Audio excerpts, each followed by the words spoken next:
right, you guys. So from the title of the video, you can see what it is about. Now, for those of you who've watched my previous video, you know that my husband and I are trying to conceive.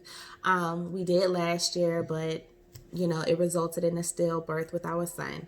I typically don't have my husband on here. It's not a couples channel. However, I felt as if this conversation would be more beneficial with the both of us. So if there are women out there, couples out there who are either pregnant, trying to conceive, or, you know, just considering it, maybe this video will help you in some type of way, answer any of your questions, make you feel like you're not the only one.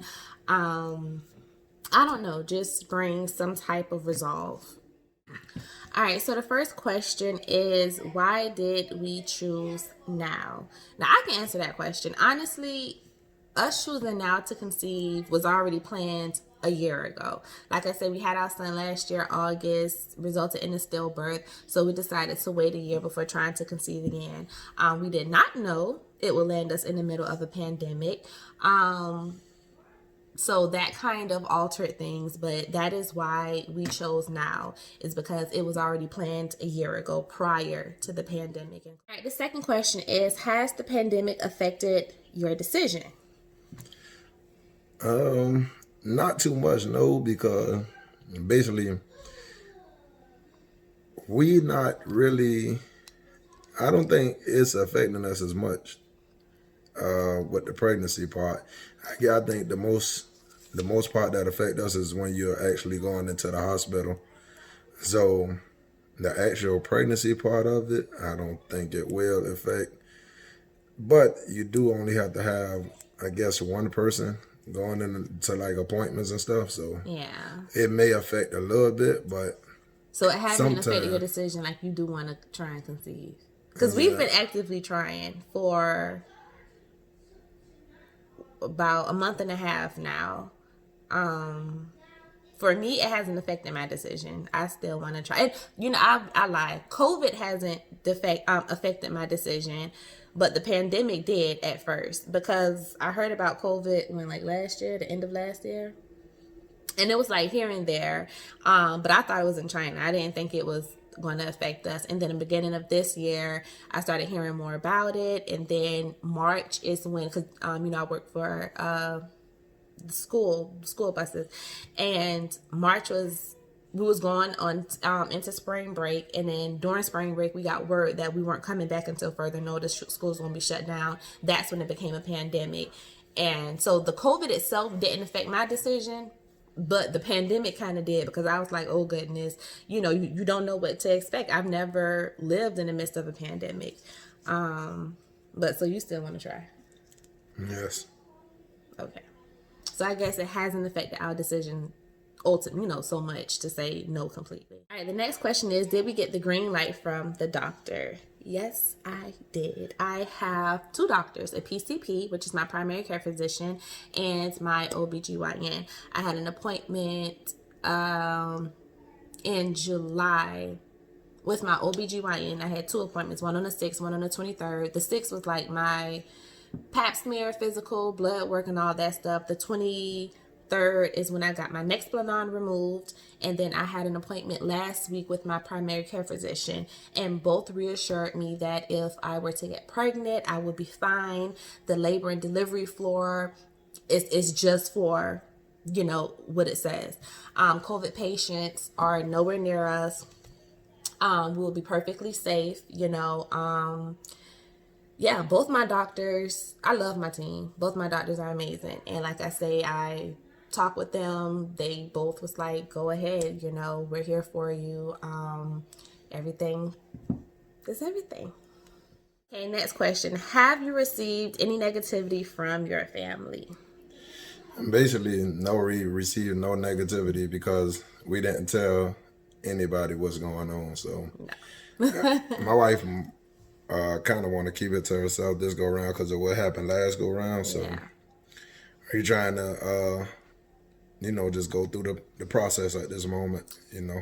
Yeah, so, yeah, so no negativity because no one knows. All right, the next question is, do you have any concerns for yourselves? Well, the main biggest concern, what the field of work that I'm in, trucking, going in and out of Georgia ports all day, every day. I got to be around so many people, so it's not on a face to face level, but it's on a more of being around, interacting with different type of people all day. Just like we have these little machines that we bump our wrist to get in the gates and stuff like that, and then we have to go inside to get paperwork and all that, going in the office and just dealing with people And then on a personal note. who come and check your truck. And then we got people who come and check our trucks and stuff. But that's about the biggest concern because actually what that was 2 weeks ago, somebody in our terminal office had caught COVID, so that was pretty scary. But I'm not on the inside of the terminal. I'm more on the outside of the terminal. It's just management staff, and that's inside the building, and I stay more like in my truck and outside the building. So I mean, COVID's still a thing, and it's real. It's real because I mean, there's a lot of people around us catching it, and it's pretty scary when you out there working. Actually, with my job, since COVID been going on, we haven't stopped yet. Period. We slowed down a little bit, but as far as like just not working, I was one of the fortunate ones. I guess I'm a essential employee. So, you are truck drivers are. I mean, y'all really are. We haven't stopped working, so. And that's a blessing for me because I haven't been to work since March. When you see a truck driver, think a truck driver. We the ones who fill up all these shelves on y'all stores. And my Amazon orders. So that's how all y'all stuff get there. If y'all look at the pandemic, in the beginning of the pandemic, it wasn't nothing. Barely on store shelves. Now that freight done picked up and stuff, you start seeing a lot of these stores replenished. Yeah. So if you see a truck driver, say thank you, because we the ones who put in the work to get it out there. As far, do I have any concerns? After speaking with both my PCP and my OBGYN, all of my concerns have been laid to rest. I honestly feel really positive about everything, and I'm happy. I'm happy to hear it. The only thing for me is if we do conceive and have a baby and COVID is still a thing, hopefully the pandemic is, no longer, but if COVID is still lingering, the only thing for me is coming home, telling family they can't come to the house to see the baby. I know we might have a few relatives who's extremely close to us who might feel offended by it, but I mean it'll be a newborn, you know what I mean? So maybe, I mean right now we're just playing it by ear, but that's honestly my only concern is after having the baby, depending on the environment in which we're living, just having people come over to the house. So that'll probably be a no-no, maybe for like the first month or two. No, probably for longer than that. Maybe the first 6 months, maybe, to let the baby immune system build a little bit, because having a baby around a lot of people, just ain't, it ain't a good thing. Period. Good thing. So, just as I would say, for like the first 6 months, maybe until it calms down or whatever, and because it calms down a little bit from now what we see, but then all of a sudden it's a spike back up. So you got stuff like people going back to colleges, and then you got all these social gatherings going on. So a lot of things that's the type of stuff. Up. And then another thing too, you don't know who people are around all day, every day. So but I was saying like maybe somebody like your mom. Maybe stuff like that. But she'll still have to wait probably like a month or so. Yeah. She'll probably be one of the first people we do allow to the house. Everybody else will have to wait probably about 6 months. But I even have more so on my side of the family. I have some relatives now that have newborns. Yeah. And hell, we ain't saw those babies yet. 3. So He has three different ones. So And we just saw we've seen one them in on, Florida. as far as, Zoom and pictures and FaceTime stuff, and yeah. Google Duo and stuff like that, pictures. But as far as, personal, person. going to see him, no. And then we have another cousin that's actually expecting us. So Yeah, she gave birth, I think, in November, as a matter of fact. But she said she's going to do the same thing. She's going to have no visitors. hey, Until she had a what that thing called? gender reveal? Yeah, gender reveal, but it was in Florida, so we didn't go because the cases got high in Florida, very high. So Yeah. we actually did not attend that. Now she's supposed to be having a baby shower sometime here in Savannah, Georgia. Sometime. I think that's In coming up pretty October. soon. In October.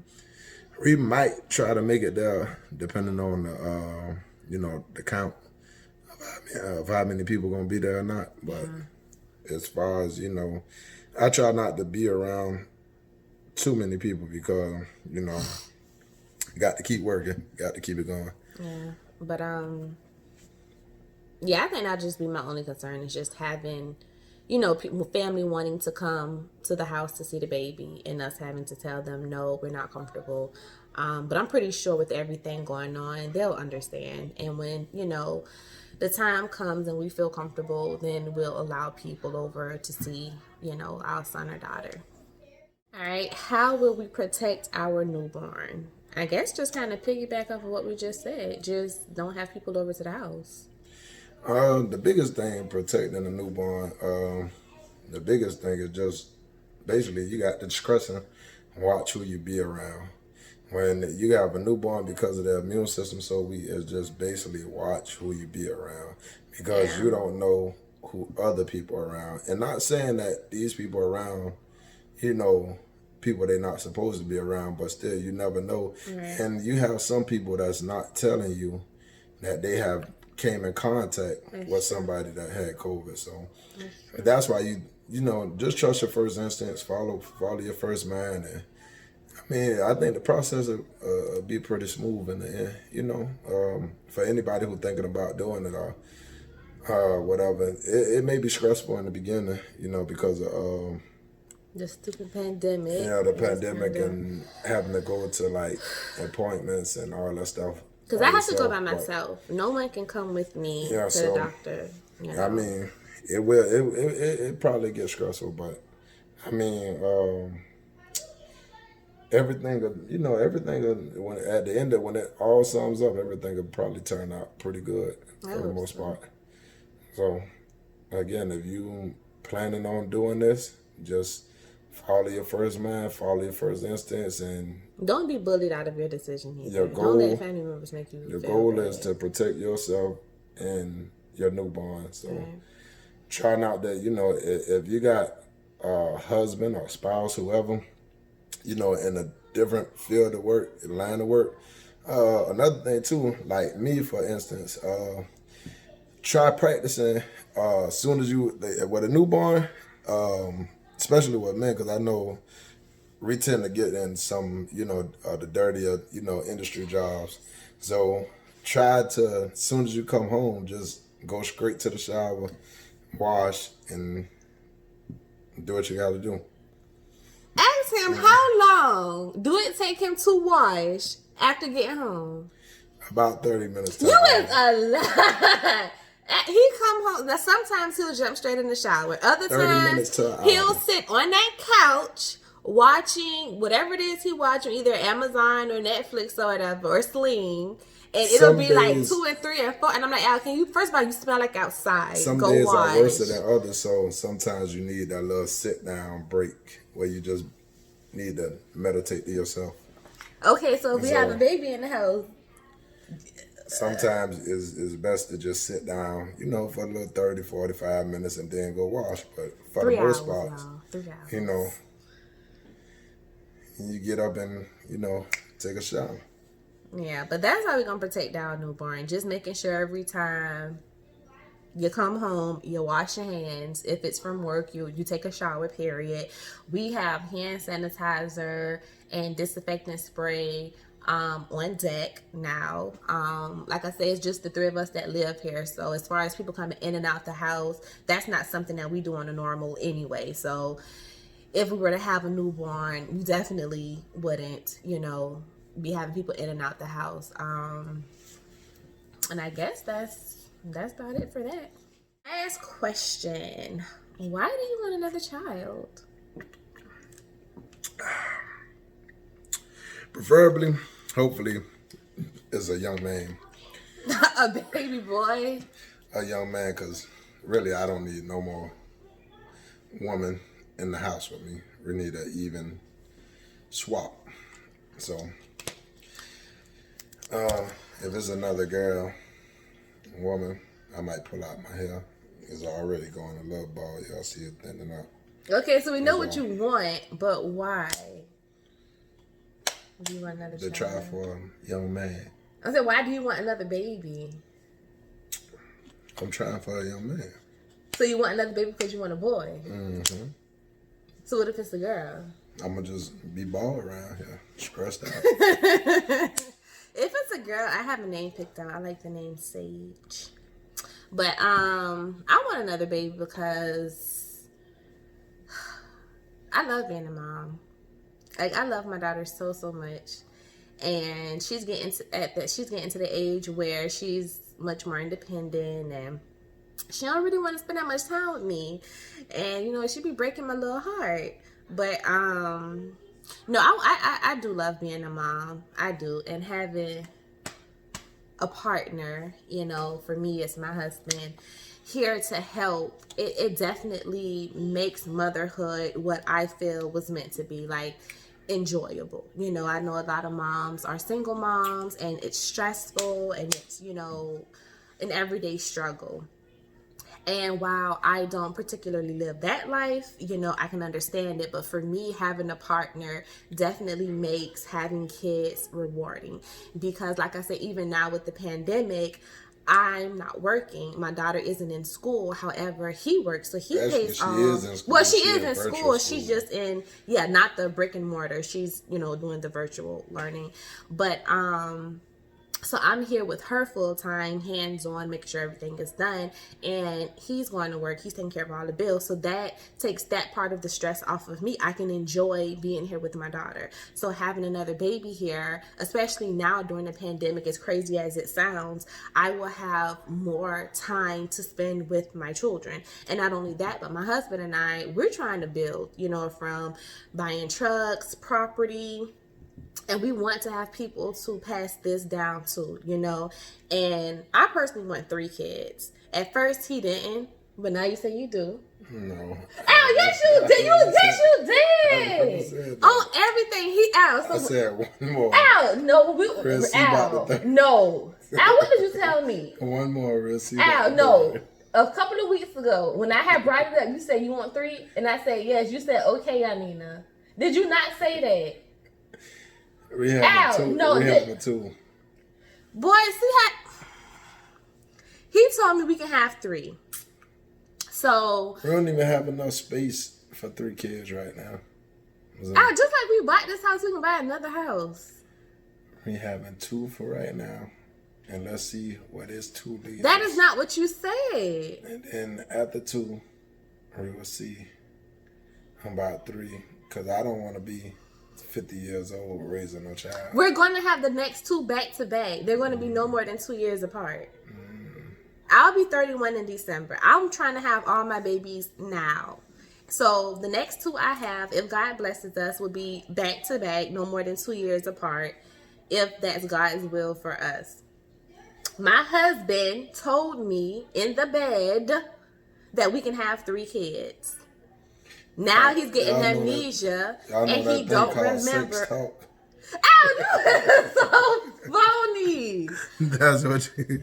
Well, anyway, unless you get a vasectomy, I'm having 3 kids because I'm not on birth control. So, and you don't pull out. So, I'm going to get my 2 more babies. But anyway, but yeah, back to what I was saying. Oh. Okay. We'll see. All right, you guys, I got to get up and go to work in the morning. I'll see y'all later. Bye. Okay. All All right, so my phone is starting to go dead, so I'm going to just go ahead and end this here. But he said we can have 3 kids. I don't know why he get on here and start denying y'all. But anyway, no. So for me, yeah, I'm honestly excited. Like I said, after both my husband and I are on board and talking to both my doctors and everyone is just, you know, saying positive things, you know, that's my team. My husband, my PCP, and my OBGYN. That's my team. And as long as we are all on the same page, in communication, and, you know, just on a positive note, I feel happy about it. You know, nothing is making me feel bad about trying to conceive during the pandemic. Like I say, this is something that we've been planning a year ago. You know, it just, we didn't know it was going to land us in a pandemic. But hopefully, I mean, it can't last forever. It seems like a lot of things are starting to open back up now. Things are kind of going back to normal, although we are still, for the most part, staying in the house, with the exception of my husband going to work. And so that's another thing for me. I think it's more of a blessing in disguise. You know, with me being home, I can, you know, just have more time home with my baby. But like I said, I haven't even gotten pregnant yet. And then so I have to wait until I get pregnant, and then 9 months from that. So by then things will probably be back to normal completely. You know, we just don't know. We don't know. But no, just long as I have the reassurance from, like I say, my husband and my doctors, honestly, I'm excited, you know. And after accepting what happened last year with my son, I'm finally in a place where I'm more excited than I am fearful. You know, when I first lost my son and I thought about trying again, like, it was just all over the place. One minute I was like, I need to try immediately. I need another baby. And then it was like, I don't want to try again because what if something bad happened? You never expect something like that to happen, you know. And if it do, more so early in your pregnancy, like a miscarriage, not in your last trimester, you know. So there was a point where I was just so fearful, but now my excitement outweighs my fear. So I'm super excited, and I've been tracking my ovulation. With my son, I got pregnant a month after taking out my birth control. This time it's a little longer. It's not super long. It's only been like a month and a half so far. But I still have hope. I just pray my next period don't come on. So, but yeah, so I just hope this video, you know, help somebody, you know, or just kind of put your worries to ease, and, you know, just gotta do what you feel is right for you and your family. You know, do what, I'm not gonna say do what you want, because you still have to be responsible. Let's be honest. And that was another thing. It's like, is it irresponsible trying to conceive during the pandemic? But yeah, just do what you feel is right for you and your family. And if you feel as if you're in a situation where you can handle it, then go for it. Like for us, like I say, my husband is an owner operator, which means he owns his own truck. So the money is not an issue for us, you know. Although I'm not working, I still get paid from my job, which is a blessing, because you have people, you know, who's not working, not getting paid, not getting unemployment or anything. Whereas I'm able to stay home and still receive a check, and then my husband works full time and pays all of the bills. So it works for me, you know. I'm in a situation where I can do it. So just kind of take all of those things into consideration. But I'm going to end the video there because my head hurts. And my daughter's in there playing Roblox, is it? And she's just screaming up a storm. So I'm about to tell her it's almost time for her to go to bed anyway. So peace and love, you guys.